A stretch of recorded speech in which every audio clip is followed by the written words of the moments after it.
Assalamualaikum warahmatullahi wabarakatuh. Perkenalkan, nama saya Nadia Satya dari kelas 2 MIO.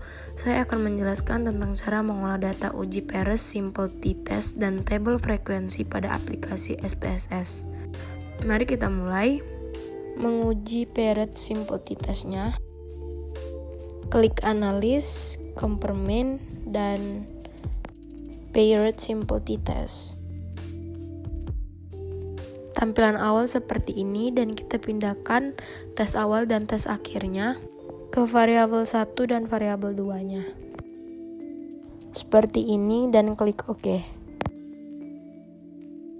Oke, sekarang saya akan menjelaskan tabel-tabel dan kolomnya pada tabel Peres Simple Statistik, Peres Simple Statistik, dan juga nilai deskriptif masing-masing variabel ada sampel berpasangan.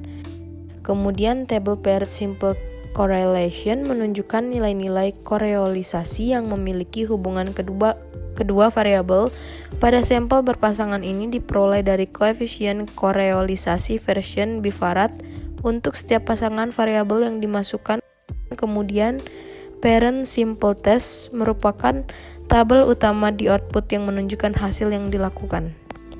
Hal ini dapat diketahui dari nilai signifikan to tell pada tabel. Kemudian saya akan menjelaskan kolom-kolom pada setiap tabel. Kolom pertama ialah First 1, ini menunjukkan pengujian pasangan pada contoh baris 1 berisi data First 1. Jika kita melakukan ujian dengan banyak pasangan, maka baris yang dihasilkan akan lebih banyak. Kemudian kita ke Mean. Mean menunjukkan rata-rata perbedaan dari dua variabel yang diuji yang merupakan selisih dari tes awal dan tes akhir. Kemudian STD Deviation menunjukkan standar deviasi dari skor perbedaan. Kemudian STD Error Mean menunjukkan standar error dari perbedaan nilai digunakan dalam menghitung statistik uji dan interval kepercayaan atau lower dan overbroad. Kemudian kita ke bawah ada Peres Simple Test, dan di sini ada T untuk menunjukkan statistik uji dilambangkan dengan T untuk menguji berpasangan atau paired test.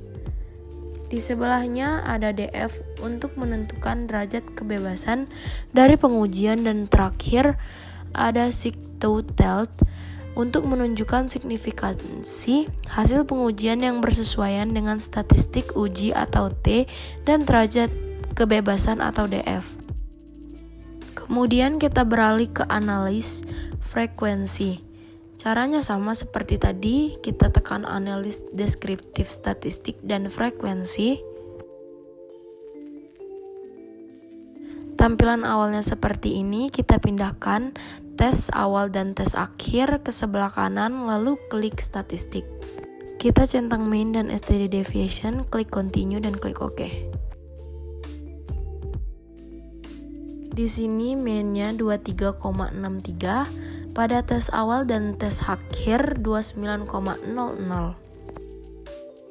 STD Deviation-nya pada tes awal 1598 dan tes akhir 2726.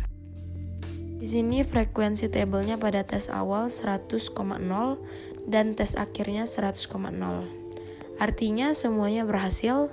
Kemudian saya memberi penjelasan sedikit tujuan dari uji Simple T-Test, yaitu pengujian yang digunakan untuk membandingkan selisih dua mean dari dua sampel yang berpasangan dengan asumsi data berdistribusi normal. Sampel berpasangan berasal dari subjek yang sama, setiap variabel diambil saat situasi dan keadaan yang berbeda. Cukup, itulah penjelasan dari saya.